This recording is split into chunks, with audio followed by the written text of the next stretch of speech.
It's Friday, August 5th, 2022. I'm Jackson Bird. Today, let's talk about your brain on horror movies. Plus, Mark Cuban wants to turn a Texas town into Jurassic Park. And a virtual map that lets you see what your town looked like millions of years ago. Here's some cool stuff for your ride home. Between summer blockbuster releases and the impending start of Halloween season, pumpkin-shaped candy was already on the shelves when I went grocery shopping yesterday. We are in prime time for new horror films. Whether you've just seen Jordan Peele's Nope or are gearing up for Halloween Ends in October, perhaps you'd like a peek beneath your own skull at just what is happening in your brain and your body when you watch horror movies. Or, if you've never been a scary movie person, maybe knowing a bit more of the science behind your reactions will help you be able to distance yourself from the terror on the screen. In the same way that I've previously reported on the hack of reading the Wikipedia summaries of scary movies before watching them so you can relieve yourself of any jump scare-like moments and just enjoy the film for its other merits. It's a spicy take, I know, but it works for a very specific type of person. In any case, Crime Reads yesterday published an excerpt from Nina Neseth's book Nightmare Fuel, The Science of Horror Films, which came out just last week, and I wanted to share some of the key takeaways from this long read. So most of what Neseth covers in this excerpt is straight up about fear, like real-life fears, how our brain operates when faced with threats. That's because our brains respond to threats portrayed on screen pretty similarly to how they do in real life. Quoting Neseth, "From the very start of a scene in a horror movie, your brain is telling you that a threat might be present. Even if you logically know that you're just watching a movie, your body is preparing for that threat, just in case it's real.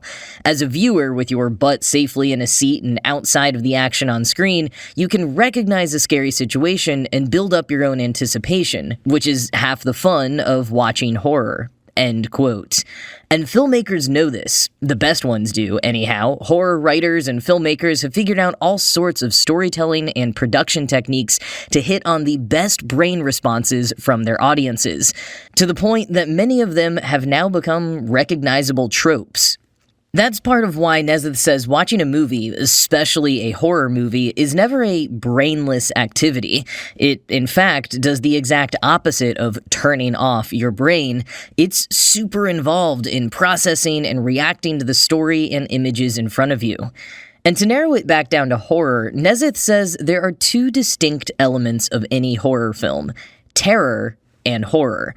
Riffing and expanding on definitions from Gothic fiction pioneer Anne Radcliffe, Neseth makes a distinction between terror and horror. So terror, which Neseth puts under a larger umbrella of fear, is basically anything that comes before horror. Horror is our reaction to an actual bad event. Quote, "Terror is where tension lives. It's that awful, creepy, crawly feeling, the anxiety and anticipation that builds toward a horrifying event or realization. Basically, it's the heebie-jeebies. Horror is how we react once that event actually occurs. We experience fear all the time as a mechanism to protect us from a bad thing that might happen. Horror is the result of the bad thing happening." End quote. Now, I would be tempted to say personally that some horror films fall more into terror or fear, and some fall more into horror. Like, there are tons of movies where you're not even quite sure what the monster or the threat is, and you spend the whole movie with characters peeking around corners to dramatic music. On the flip side, there are movies that pretty much tell you what you're getting in for. Creature features or slashers, and the shock in those is seeing the graphic horror portrayed on screen and reacting to it. But let's stick to terror/fear for now. Fear can be good. If you're scared of something, you're more likely to prepare for it, to problem solve. It's kind of in the same category as being nervous before a big task. If you've got a healthy amount of nerves, you'll probably spend a little time thinking through various outcomes and preparing for them. And as we know, a number of fears evolved over time and have stuck with us as a species. Most humans have a natural fear of the dark, or at least some kind of residual foreboding in darkness, which goes back to the days when we didn't have so many protections against predators, like large wild cats. They mostly came out at night, when we had more trouble seeing. Being scared of what would happen if we ventured out into the dark kept us safe, and those who didn't fear the dark were more likely to go out and be killed by predators. Research done by Sandra Soros at the University of Aveiro has found that even infants were able to recognize snakes more readily than flowers when images of different objects were flashed in front of them very quickly, emphasizing how we as a species have evolved to have certain fears. Now, again, horror filmmakers play on this, Neseth says. Movies are usually in darker tones, if not set entirely at night. They feature snakes and spiders and all manner of creepy crawlies. The imagery is setting the tone for you to already be uneasy, thanks to your evolutionarily inherited fears. But crucially, for a movie, it's all in your head. Mostly, to be specific, in your limbic system. Your amygdala is hypersensitive to anything novel being presented in front of you, or especially in your peripherals. It stores and processes fear-related information and memories, and it's helped along by the hippocampus, which retrieves those memories and gives context to the presented threat. And then the hypothalamus links your brain to your hormones, triggering all of the bodily responses to come if your brain decides it's time to be scared. Now, there are many other parts of the brain and body at play as well, but those are some of the major players involved in the defense cascade model. The defense cascade model is the set of possible responses a person may have to a threat. We most often hear about fight or flight, but Neseth says there's not just fight or flight, there's also freeze, fright, and friend. Now, freeze is fairly self-explanatory. That's when you're just totally immobilized with fear. Fright refers to kind of playing possum, like pretending to be dead or unaware of a situation. Friend is sometimes also called flirt or fawn, and this is in which you try to engage with the threat or de-escalate the situation. This is also the outlier that's not always included in the official defense cascade model. Neseth points out that all of these are frequently at play in character responses in horror movies, sometimes coming off as tropes or annoying audience members who see these reactions as senseless, but in a good movie, they're all based on real, natural brain and bodily responses. So let's dig in a little more to each of them. Freezing, or attentive immobility. Sometimes freezing is a helpful thing to do in response to a threat, like if you were to encounter a Jurassic Park-style T-Rex, although not a real one because Crichton and Spielberg basically invented that for the story. Real T-Rexes most likely had decent binocular vision, so freezing would not have helped you out.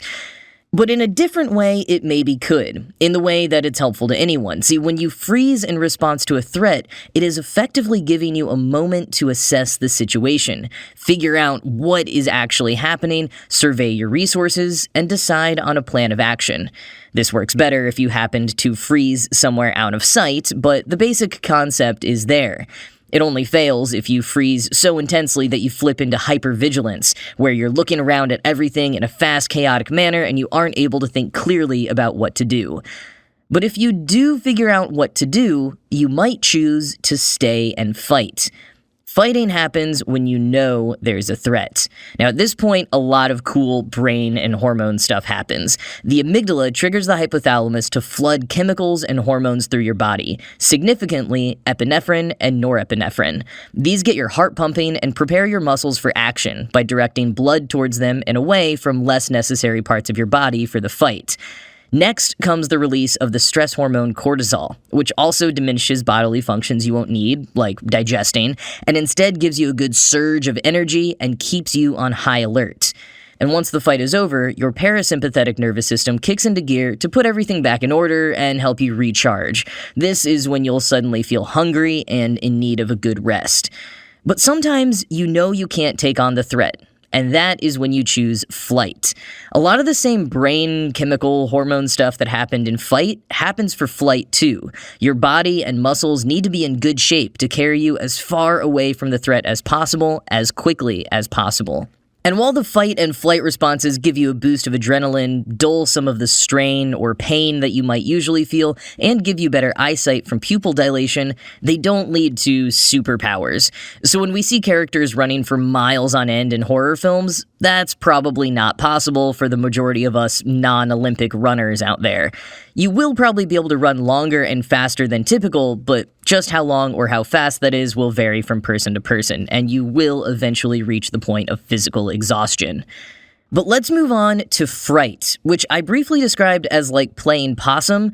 But a true fright response, or sometimes called tonic immobility, is not a voluntary response. As Neseth puts it, quote, "Where freezing is an initial response that can help you stay unnoticed and plan an escape when a threat is detected, tonic immobility is more likely to occur once an attack is already underway and your senses are overwhelmed with fear." End quote. Your parasympathetic nervous system kicks into overdrive. Your heart rate slows down. You're still conscious, but you can't move, speak, or feel pain. It's like a body's last-ditch emergency response. And while this has been observed and reported in both animals and humans, there isn't much data on it because it's, understandably, a very difficult response to study in a clinical setting. The evolutionary basis for this one is kind of fascinating too, though. See, a lot of predators only eat moving prey, because if their prey is not moving, it's assumed to be dead, and therefore perhaps inedible, because you don't know how long it's been dead for. So playing dead makes sense in response to some predators, and I guess over time, it evolved as an extreme response, not just in us humans, but in many other animals as well. Now, the friend or fawn or flirting response, by contrast, isn't always included in the overall defense fear cascade model because rather than being an automatic response to a threat, Neseth says, it is a learned behavior and very context-specific and almost always human. The threat has to be one that can be appeased or bargained with. So this often manifests in longer-term situations like kidnappings and abuse, not so much in the heat of the moment. But with all of these fascinating automatic and adapted reactions that humans have, Neseth concludes, quote, "It's amazing to think that humans have such varied built-in systems for dealing with threats, and that this variety gets put to such good use in horror movies. Things get even more interesting when on-screen threats cross the liminal space between film and viewer to trigger these built-in threat responses in the audience." End quote.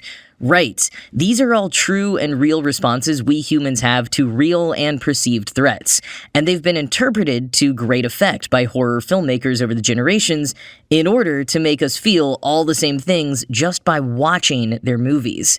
And these actual responses that we experience when we watch horror might have something to do with the increasing number of studies showing that regular viewers of horror movies are better equipped to handle times of stress and uncertainty, like the start of the pandemic. Maybe their brain is a little more used to going through the defense cascade model, and by encountering fear more often, even in imaginary simulated settings, they're given more opportunities to think through how they would respond tactically. It goes back to the whole fear and nerves thing. The more you feel it, the more you're likely to prepare so you can avoid the big bad.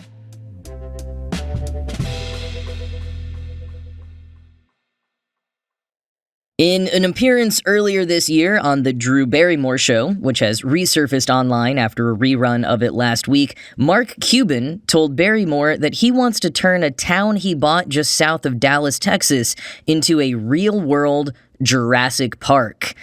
Mark, my man, please stick to all the lives that you are saving with your new prescription company. Don't start killing us with dinosaurs. We know how this goes.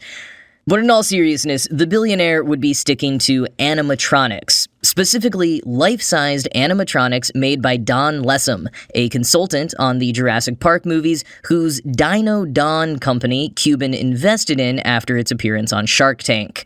Cuban bought Mustang, Texas in December of 2021, reportedly as a favor to a friend who had been trying to sell it. The veritable ghost town is in Navarro County, not far from where the Netflix series Cheer takes place.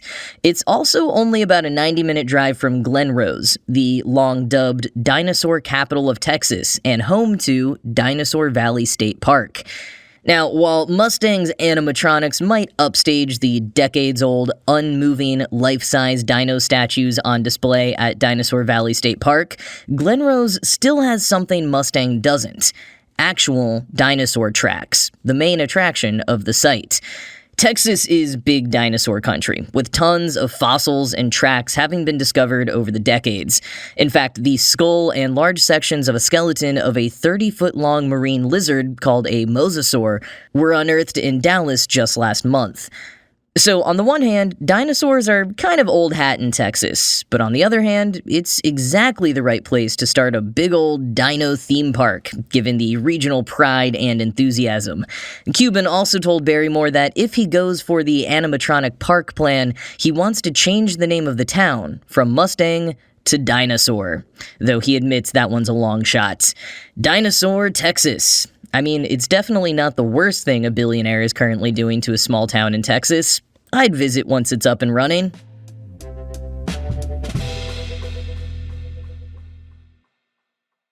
Well, if Mark Cuban wanted to get super accurate and see what Dinosaur Texas looked like during the Jurassic period, he could use a helpful little site called the Ancient Earth Globe. Created in 2019 by Ian Webster, curator of the Dinosaur Database, Ancient Earth allows you to plug in an address anywhere in the world and then see what that location looked like 20 million to 750 million years ago, giving you a little summary of that time period with each selection. And one of the coolest features is that it retains our modern political boundaries as the topography of the virtual globe changes, so you can still get a good idea of where what you're looking at is, or was, or never was at the time. Don't think too hard about it. It also tells you what fossils are nearby, helpfully provided by and linked back to the Dinosaur Database.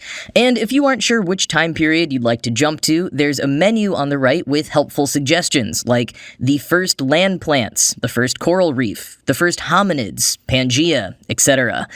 And though it's cool to get an idea of what your home or particular landmarks might have looked like millions of years ago, Webster does give the caveat that model results vary significantly. And even though he chose a model that is widely cited and covers the greatest length of time, quote, "we will never be able to prove correctness," end quote. So take it all with a grain of salt, but still it is a very cool way to get a high-level visualization and to remember just how long this little blue-green marble has been around.